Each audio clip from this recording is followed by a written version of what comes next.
ডাকসু নির্বাচনে হতে বাধা নেই, আপিল বিভাগে আদেশ। নারী প্রার্থীকে ধর্ষণে হুমকি দেয়া আলী হোসেন বহিষ্কার।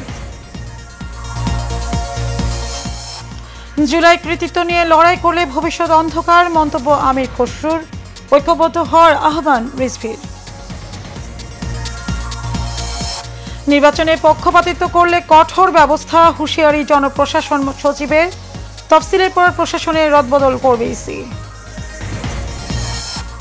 এবং মালয়েশিয়ায় অভিবাসন বিরোধী অভিযানে 770 জন আটক, গ্রেপ্তারকৃতদের মধ্যে 2 নারী সহ 396 জনই বাংলাদেশি।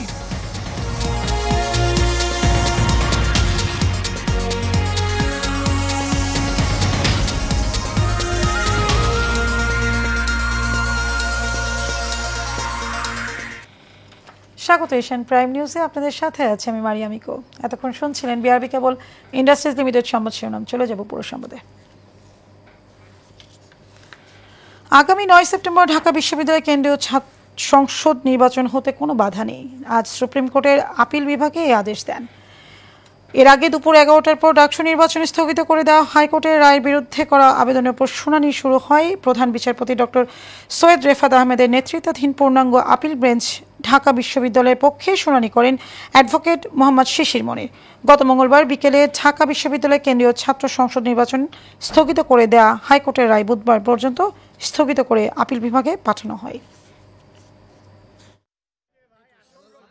ঢাকা বিশ্ববিদ্যালয়ের কাছে কোনো দরখাস্ত না করে যে রিট পিটিশনকারী সরাসরি হাইকোর্টে রিট পিটিশন করেছিলেন, আমরা আর্গুমেন্টে বলেছিলাম যে তার রিট আবেদন মোটেও চলনসই কোনো আবেদন নয়।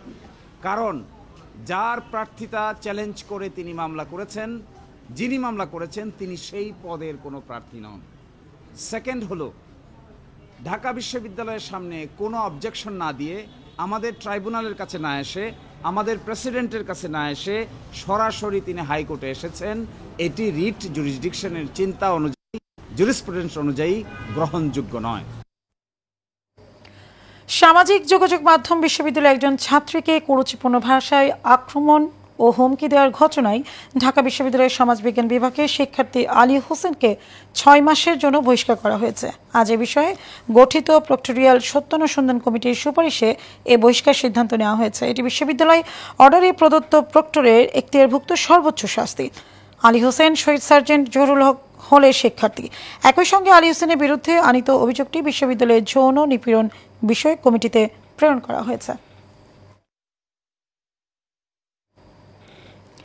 জুলাই আন্দোলনের কৃতিত্ব নিয়ে লড়াই করলে দেশের কোনো ভবিষ্যৎ নেই, এই কনসেপ্ট থেকে বেরিয়ে আসার আহ্বান জানিয়েছেন বিএনপির স্থায়ী কমিটির সদস্য আমির খসরু মাহমুদ চৌধুরী। এদিকে বিএনপির সিনিয়র যুগ্ম মহাসচিব রুহুল কবির রিজভী বলেন, নির্বাচন নিয়ে বিভিন্ন দলের মধ্যে মতপার্থক্য থাকলেও জাতীয় স্বার্থে সবাইকে ঐক্যবদ্ধ থাকতে হবে। বিস্তারিত মন্ডলের নামের রিপোর্টে।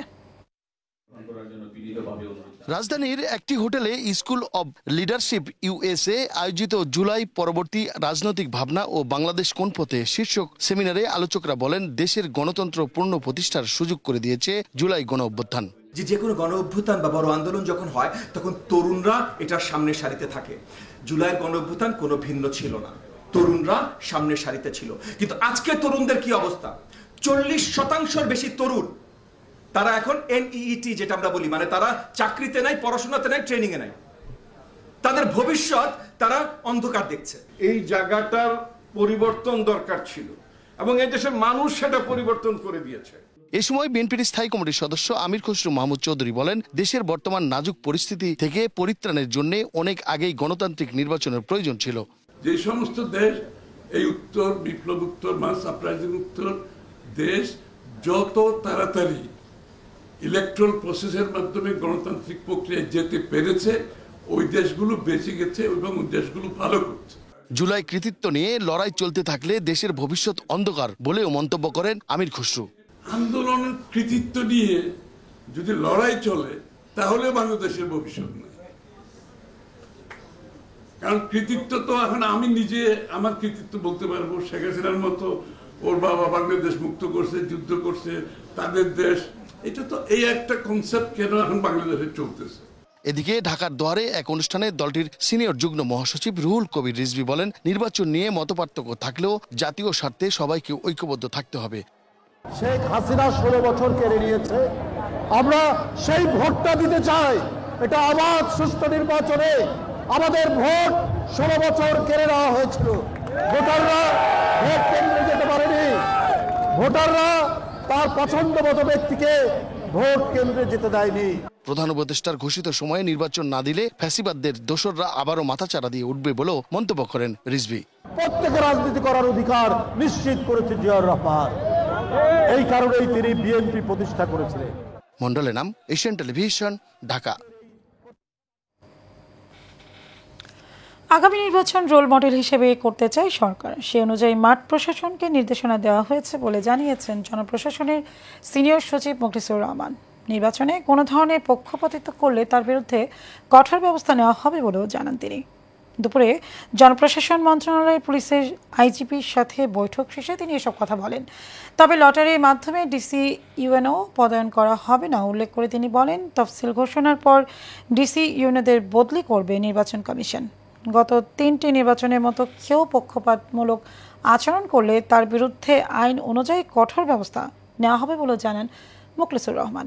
এ সময় আইজিপি বাহরুল আলম জানান, নির্বাচন সামনে রেখে 4000 এএসআই নিয়োগ দেওয়ার অনুমোদন পাওয়া গেছে। তাদের নিয়োগ চলছে বড় আকারে। এই নিয়োগটা যাতে এক্সপেডিট হয় এই জন্য আমরা 71 বেশি মিটিংটা করলাম। ওইটা 4000 এএসআই নিয়োগ দেওয়া হবে। এর মধ্যে 50% হবে সরাসরি আর 50% হবে পদোন্নতির মাধ্যমে। তো সেই প্রক্রিয়ায় আমরা জনপ্রশাসন মন্ত্রণালয়ে আজকে এসেছিলাম। ওই বিধিটা যেটা তৈরি হচ্ছে। সাবেক প্রধানমন্ত্রী স্বৈরাচার শেখ হাসিনার স্টেট ডিফেন্স আইনজীবী আমির হোসেন অসুস্থ থাকায় আজ পুলিশের সাবেক মহাপরিদর্শক চৌধুরী আব্দুল্লাহ আল মামুনের জেরা হবে না। আগামীকাল তাকে নতুন করে জেরা করা হবে।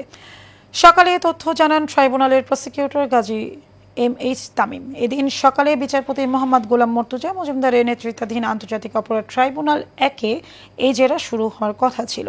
ট্রাইব্যুনালে হাজির করা হয়েছিল সাবেক আইজিপি চৌধুরী আব্দুল্লাহ আল মামুনকে। তবে স্টেট ডিফেন্স আইনজীবীর সময়ের আবেদনের পরিপ্রেক্ষিতে জেরা একদিন পিছিয়ে দেওয়া হয়। এর আগে মঙ্গলবার রাজসাক্ষী হিসেবে ট্রাইব্যুনালে জবানবন্দি দেন চৌধুরী আব্দুল্লাহ আল মামুন।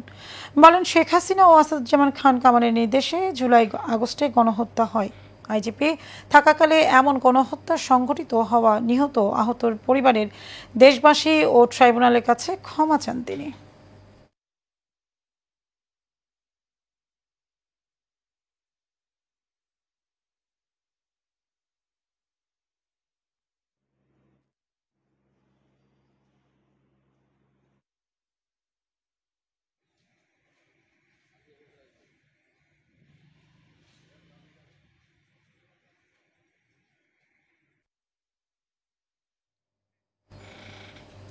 প্রবাসের খবর। মালয়েশিয়ার রাজধানী কুয়ালালামপুরে বড় ধরনের অভিবাসন বিরোধী অভিযান চালিয়ে মাত্র 2 ঘন্টার মধ্যে 770 জন অনিবন্ধিত বিদেশিকে গ্রেপ্তার করেছে দেশটির ইমিগ্রেশন বিভাগ। মঙ্গলবার সন্ধ্যা থেকে বুধবার ভোর পর্যন্ত পরিচালিত এই অভিযানে পুত্রজায়া থেকে আসা ইমিগ্রেশন বিভাগের 106 জন কর্মকর্তা অংশ নেন। অভিযানে নেতৃত্ব দেন দেশটির ইমিগ্রেশন এনফোর্সমেন্ট পরিচালক বাশি ওসমান। অভিযান শুরু হওয়ার পরপরই বুকিত বিনতাংয়ের জালান নাগাসারি ও জালান সিলনের সব প্রবেশ ও প্রস্থান পথ বন্ধ করে দেওয়া হয়। বাশি ওসমান জানিয়েছেন, অভিযানে 394 জন বাংলাদেশ পুরুষ ও 2 নারীকে আটক করা হয়েছে।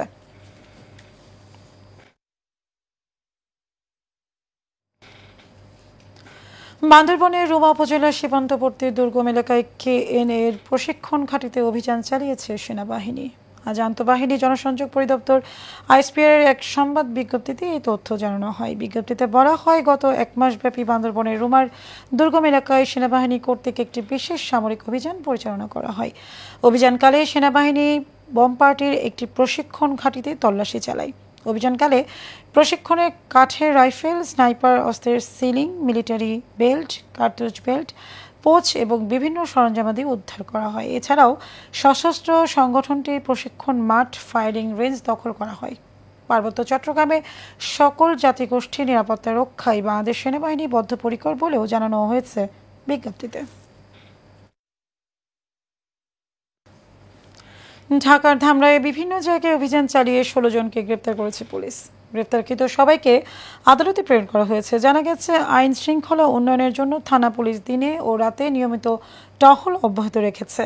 এর ধারাবাহিকতায় আদালত কর্তৃক গ্রেফতারি পরোয়ানাকৃত 9 জন, যুবলীগের 2 জন, মাদক কারবারি 4 জন ও ডাকাতির চেষ্টার ঘটনায় 1 জনকে গ্রেপ্তার করেছে পুলিশ।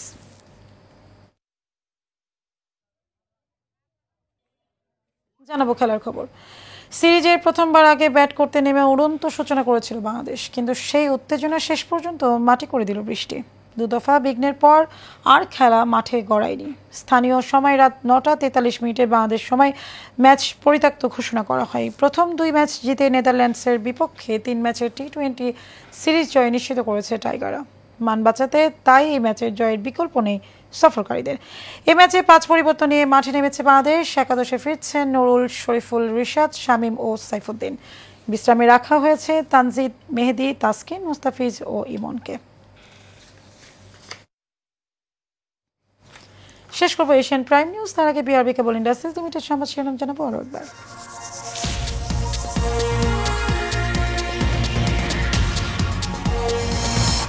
ডাকসু নির্বাচন হতে বাধা নেই, আপিল বিভাগের আদেশ। নারী প্রার্থীকে ধর্ষণের হুমকি দেয়া আলী হোসেন বহিষ্কার। জুলাই কৃতিত্ব নিয়ে লড়াই করলে ভবিষ্যৎ অন্ধকার, মন্তব্য আমির খসরুর। জাতীয় স্বার্থে ঐক্যবদ্ধ হওয়ার আহ্বান রিজভীর।